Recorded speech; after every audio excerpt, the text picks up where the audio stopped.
Olá, hoje nós apresentaremos mais um episódio da nossa série XI Finanças Públicas. A nossa convidada de hoje é a conselheira do Tribunal de Contas do Estado de Goiás, Heloísa Helena Goldin. Ela é conselheira substituta do Tribunal de Contas de Goiás, mestre em Administração e Políticas Públicas pelo IPP-UNB, é vice-presidente de Relações Jurídicas e Institucionais da Atricom, é professora de Direito Financeiro e Tributário da Escola Superior da Magistratura do Tribunal de Justiça de Goiás e é secretária-geral da Audicom. Espero que vocês aproveitem essa nossa apresentação de hoje. Olá, pessoal, eu sou a professora Ana Carla e hoje nós estamos apresentando para vocês mais um episódio da série XI Finanças Públicas. O tema de hoje é a fiscalização financeira orçamentária, controle interno e controle externo. A nossa convidada é a doutora Heloísa Helena, ela que vai nos falar sobre esse tema e tem uma grande experiência pessoal no seu trato. Professora Heloísa Helena, é um prazer muito grande tê-la aqui conosco. Seja muito bem-vinda à série XI Finanças Públicas. Obrigada, Ana Carla. Olá, pessoal. Espero que gostem da nossa aula. Bem, eu preparei um material de slide também para subsidiar a nossa fala, especialmente porque em matéria de finanças nós sabemos que é um tema um pouco árduo, o controle externo também árduo e pouco conhecido, e às vezes visualizar a matéria, visualizar o que nós estamos falando é bastante interessante para o aluno, então eu espero que gostem do material que ficará também disponibilizado com a professora Ana Carla.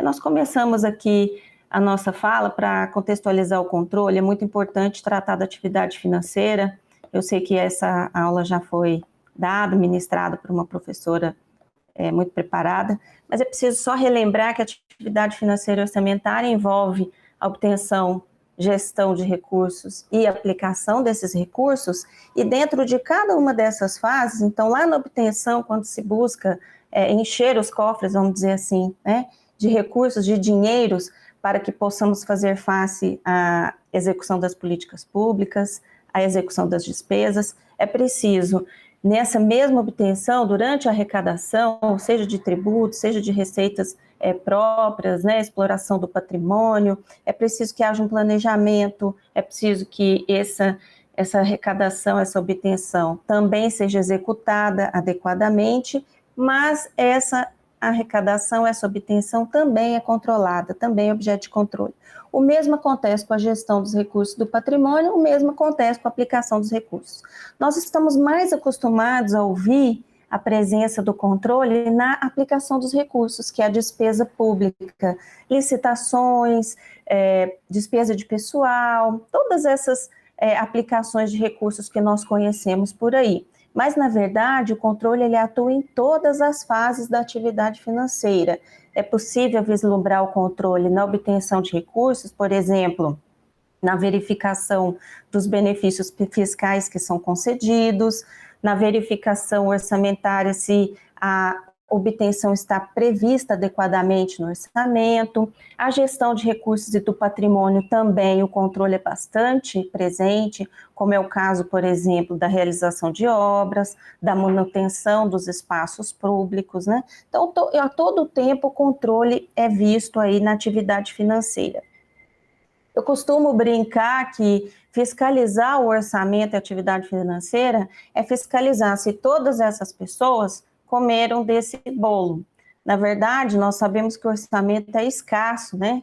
Nós sabemos que a dificuldade enorme das políticas públicas serem executadas e na avaliação delas, no controle dessa atividade financeira orçamentária, nós também temos que verificar se cada uma dessas pessoas que necessitariam de comer um pedaço desse bolo, realmente chegaram a comer o pedaço do bolo. Então vejam que é uma atividade extremamente complexa e difícil.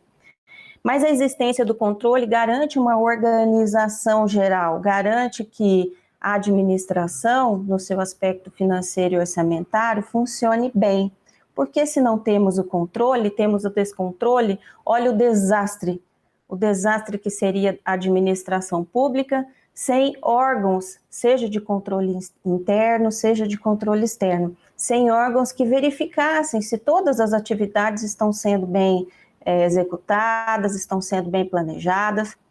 Então, a importância do controle, não só no âmbito, nós vamos ver aqui, do Estado Democrático de Direito, no âmbito constitucional, mas no próprio âmbito, vamos dizer assim, prático da coisa, né, é necessário que haja um controle. Então, como eu disse aqui, a base, vamos dizer assim, jurídica da existência do controle externo é a nossa Constituição, que funda um Estado democrático de direito no Brasil. Ele é democrático porque o poder emana do povo e o povo é que deve controlar. Por isso que o titular do controle externo é o parlamento, a Casa Legislativa. E também temos um Estado de direito. Isso quer dizer o quê? Que as relações são estabelecidas e reguladas por lei, que é o único instrumento legítimo que pode obrigar as pessoas a fazer alguma coisa ou deixar de fazer. Então, há o princípio da legalidade perante o controle e a sua atuação técnica, vamos dizer assim, concretizada, consubstanciada na atuação dos tribunais de contas. Então, de um lado nós temos o parlamento, do outro lado nós temos os tribunais de contas. E aí a gênese do controle vem exatamente da repartição do poder.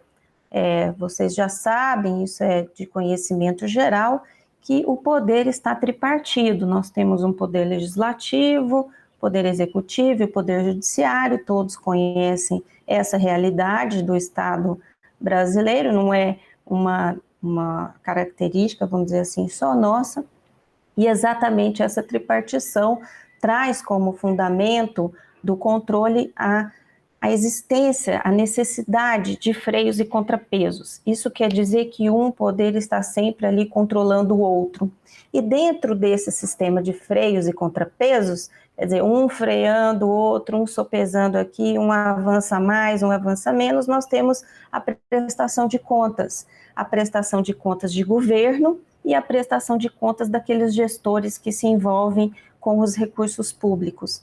Eu gosto de trazer essa frase de James Madison no sentido de que se nós todos fôssemos homens, anjos no sentido, né, ético, moral, de perfeição, não precisaríamos de controle. Mas como não somos, precisamos primeiro de um autocontrole, de uma autocontenção, quer dizer, cada um dos gestores, os governos, devem se autocontrolar. Nós vamos ver isso, é o controle interno. Mas também agentes de fora dessa atividade que possam controlar esse gestor, esse governante, para que ele não só aprenda a se autocontrolar, mas também tenha outras pessoas que são parceiras, que são fiscalizadoras, que possam também auxiliar no exercício das suas funções. Então, eu gosto bastante dessa frase e eu acho que ela remete bem a essa gênese do controle.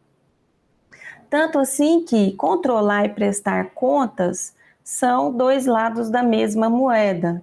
Se o controle é um dever para os órgãos controladores, a prestação de contas também é um dever para os gestores e os governantes. E aí nós temos esses dois mecanismos, controle interno e controle externo, que vamos dizer assim, funcionam, né, de uma maneira de engrenagens, de uma maneira sistemática, de forma que um colabora com o outro e assim o sistema de controle ele é levado a efeito. A atividade financeira, ela está voltada a financiar a realização do bem comum.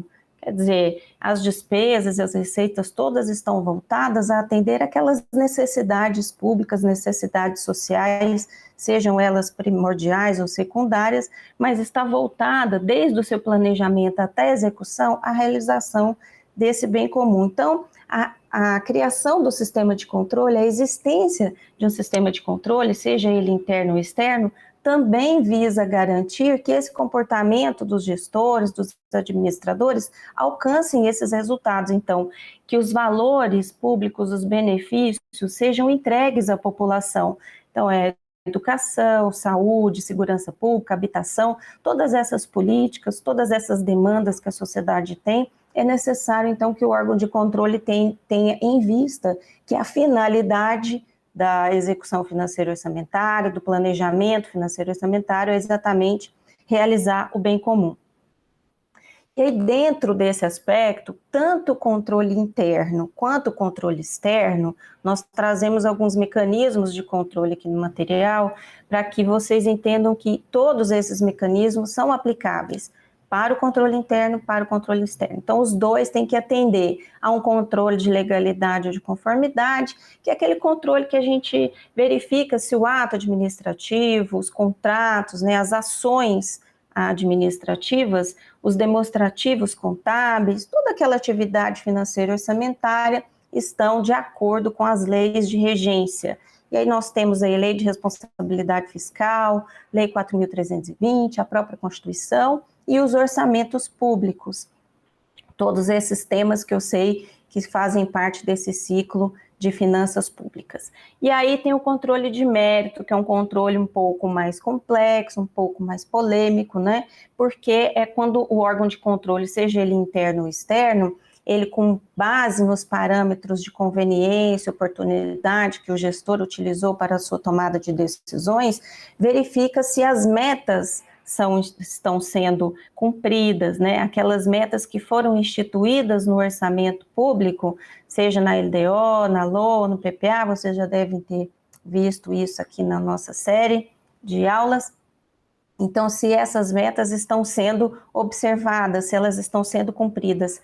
Que metas são essas? São exatamente as entregas. Então, cada política pública, cada programa orçamentário, cada atividade está relacionada a algum tipo de meta. Então, é uma entrega de tantos postos de saúde, de tantos atendimentos, de tantas vagas na creche, tantas vagas na escola, é oferta de bolsas universitárias, oferta de casas construídas ou casas doadas para programas habitacionais, quantidade de atuação da atividade policial, de segurança pública, questão de transporte. Então, tudo isso aí está relacionado a algum tipo de meta, algum tipo de entrega. E aí o controle de meta, ele exatamente verifica se isso está acontecendo de acordo com aquilo que foi planejado ou prometido. E o controle da gestão do desempenho, que aqui sim, o controle, seja ele interno ou externo, verifica a performance da administração, se ela está sendo produtiva, se a gestão está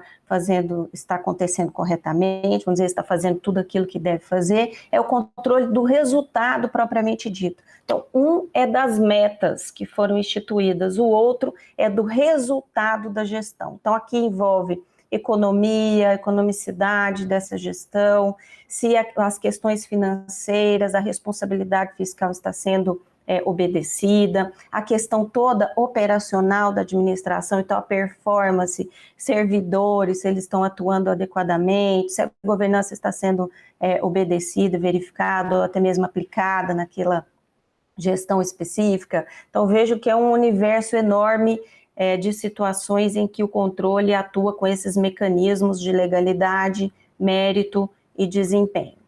E aí também nós temos 3 momentos em que o controle pode ocorrer, seja ele preventivo, que disse comumente prévio, mas eu prefiro até preventivo, porque ele antecede a conclusão do ato que está sendo controlado, mas na verdade ele atua como uma prevenção, como uma parceria para que o gestor não chegue a cometer algum erro, algum equívoco, ou até mesmo, nós vamos falar aqui rapidamente, mais ao final, a questão da corrupção.